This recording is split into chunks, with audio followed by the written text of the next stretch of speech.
Being a planner by nature, I've made it a tradition to treat myself to a brand new calendar, usually before the year begins. I'm talking about a real physical planner that I can hold in my hands, not a digital one that comes preloaded on our phones. Maybe I'm just old school, but to me, there's something so satisfying about using a pen or pencil to fill an empty calendar with plans and dreams for the year. It brings a sense of purpose and excitement as I look ahead to bigger goals and fresh opportunities in 2025. Hello there and Assalamu alaikum. Welcome back to the My English Matters podcast and Happy New Year. I'm Amnah and I hope 2025 is off to an amazing start for you. The start of a new year is the perfect opportunity to reflect, reset, and set meaningful goals.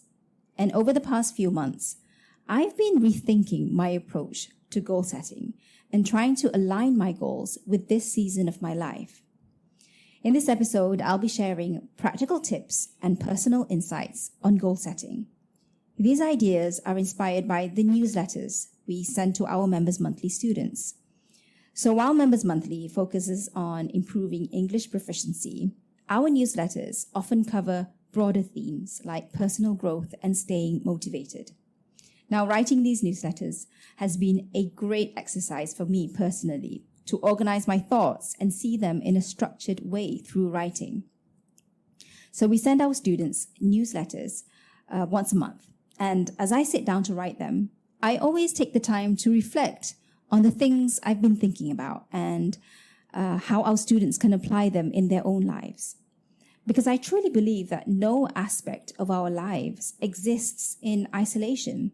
They're all interconnected.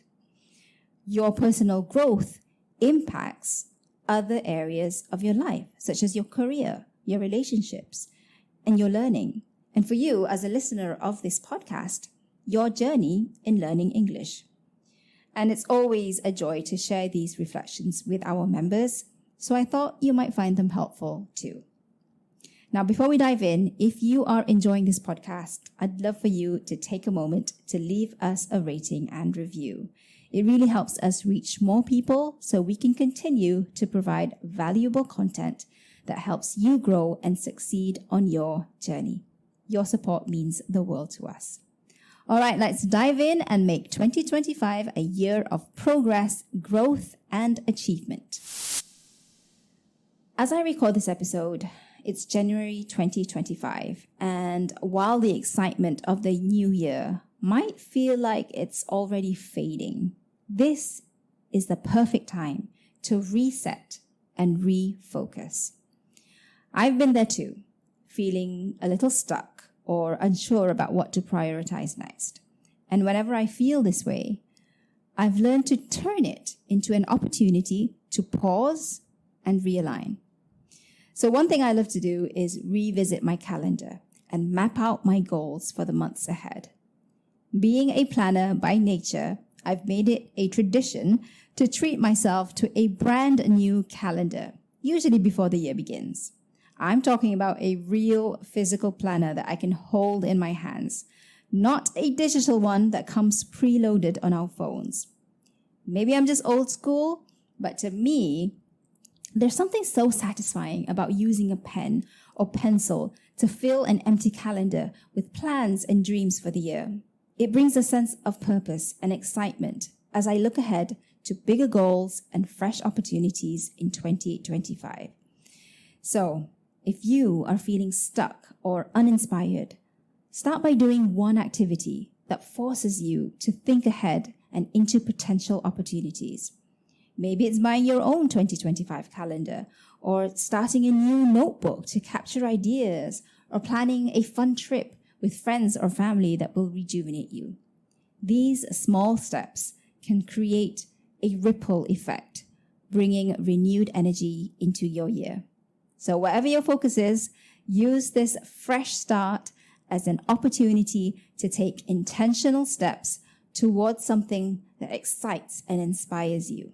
Let's make this the year we prepare, plan, and create moments that truly matter. So stepping into this new year, I've been thinking about how I want to set my goals. In the past, I used to write down everything I wanted to achieve, and I worked hard to complete each task. But this year, I'm rethinking my approach. Instead of starting with a to-do list of what I want to do, what I want to be, what I want to have, I'm starting with my priorities, what matters most to me, my faith, my family, and my business. So these are the building blocks that guide me, and I want to plan my time and my energy around them. One way I'm doing this is by creating systems that align with these priorities. Based on these 3 blocks of my life, I'm asking myself questions like, what activity or event will define my year? What activity or event will define my quarter, which is a 3-month period? What activity or event will define my month, my week, my day? So by answering these questions, I'm not just setting goals. I'm trying to align my lifestyle with what I value most. So for example, my faith might mean setting aside more time every day for voluntary or sunat prayers, or joining a religious class to deepen my understanding. For my family, it could mean planning meaningful activities each month to spend quality time together. For my business, it's about launching just one program each quarter that genuinely benefits our students, instead of spreading ourselves thin with tasks that don't really make a meaningful impact. So, how about you? Think about your priorities and how they connect to your goals. If one of your priorities is your career, your 1-year goal might be to get promoted.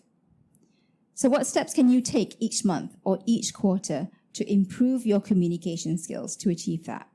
Perhaps you could focus on speaking more confidently at work, or writing better emails, making a conscious effort to join our monthly speaking sessions if you're one of our students, or reviewing lessons related to writing could be goals tied to that.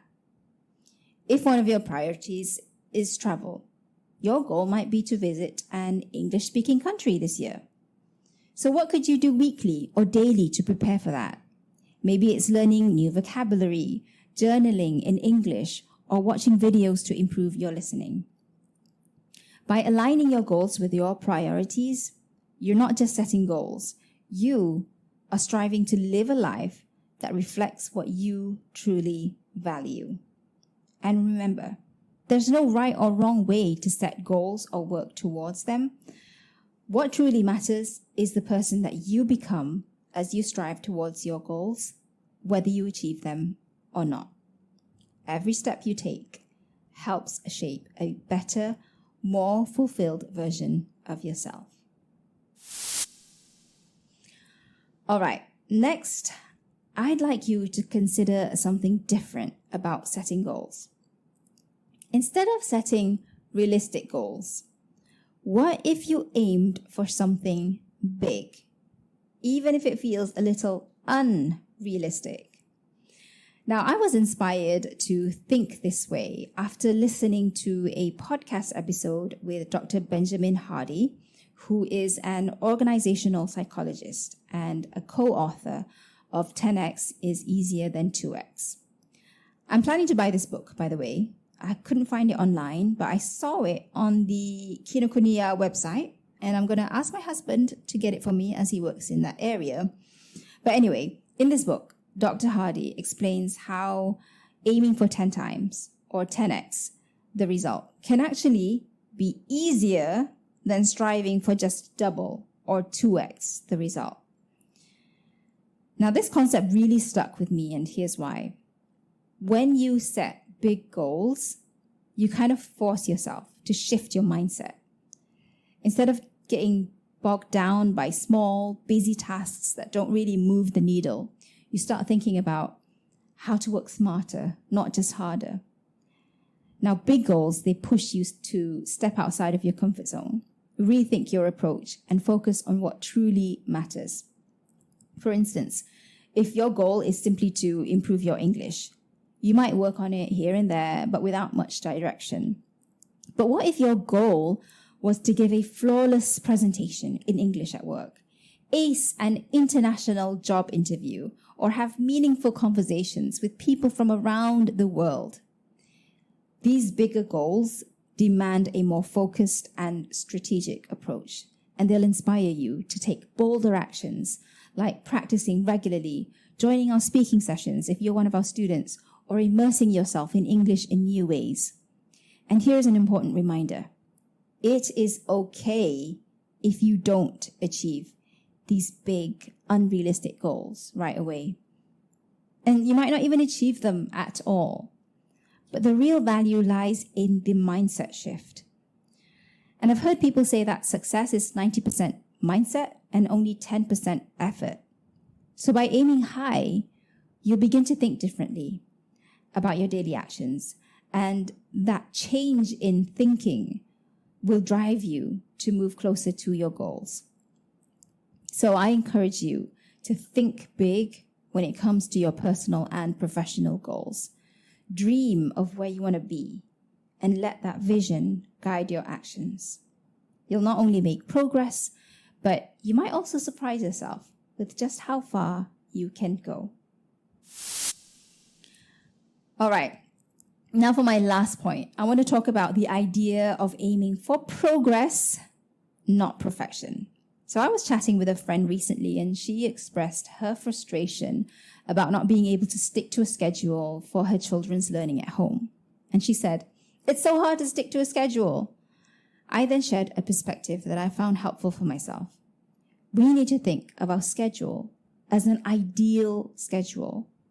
We'll never truly attain the ideal because that is perfection. The real benefit comes from trying to attain the ideal. So let me repeat that for you. The real benefit comes from trying to attain the ideal. Now, this made me reflect on how this applies to learning, whether you are improving your English or working on any other skill. The goal is not to be perfect. It's about your progress and your commitment. We all have days when things don't go as planned, and that is completely normal. I've had so many things in my life not go as planned. And to be honest, most of my days don't go as planned, especially trying to work with a toddler sitting right next to me. What's important is recognizing that every effort is a step into your potential and personal growth. Improvement is not an all or nothing game. It's about celebrating the small victories along the way. Every small step counts, so celebrate your progress. And that is what helps you grow. All right, as we come to the end of today's episode, let's quickly recap the key points we've explored. Number 1, starting the year strong. So we talked about how January is the perfect time to reset and refocus. By revisiting your calendar and setting intentional goals, you can bring renewed energy and purpose to the year ahead. Even if you're listening to this and it's not January, any day can be a good day to reset. It could simply be just a new calendar month, a new week, or a new day. Number 2, aligning goals with your priorities. We emphasize the importance of aligning your goals with what truly matters to you, whether it's your faith, your family, your business, or your personal growth. This alignment ensures that your efforts are meaningful and fulfilling. Number 3, thinking big. Inspired by Dr. Benjamin Hardy's concept from his book, 10x is easier than 2x, we explored the power of setting big, ambitious goals. Thinking big challenges you to work smarter, step outside of your comfort zone, and achieve more than you initially thought possible. Number 4, progress over perfection. So we discussed the importance of aiming for progress rather than perfection. It's about making consistent efforts and celebrating the small victories that bring you closer to your goals. Now, before we sign off, I want you to take a moment to reflect on your goals for 2025. Ask yourself these 4 questions. Number 1, what small step can I take today to move closer to what I value most? Number 2, are my current goals aligned with my top priorities? And if not, how can I adjust them? Number 3, what big goal can I set that will inspire me to think differently and take bold actions? And number 4, how can I incorporate progress over perfection into my daily routine? Take out a notebook or open your favorite digital tool and jot down your thoughts. Start mapping out your goals for the year, keeping these principles in mind. Thank you so much for joining me on this episode of the My English Matters podcast. Let's make 2025 a year of progress, growth, and achievement, one step at a time. And if you found today's discussion helpful, please share it with someone who might benefit from it. Until next time, keep striving, stay motivated, and believe in your potential. I'll talk to you again soon. Bye for now, and Assalamu alaikum.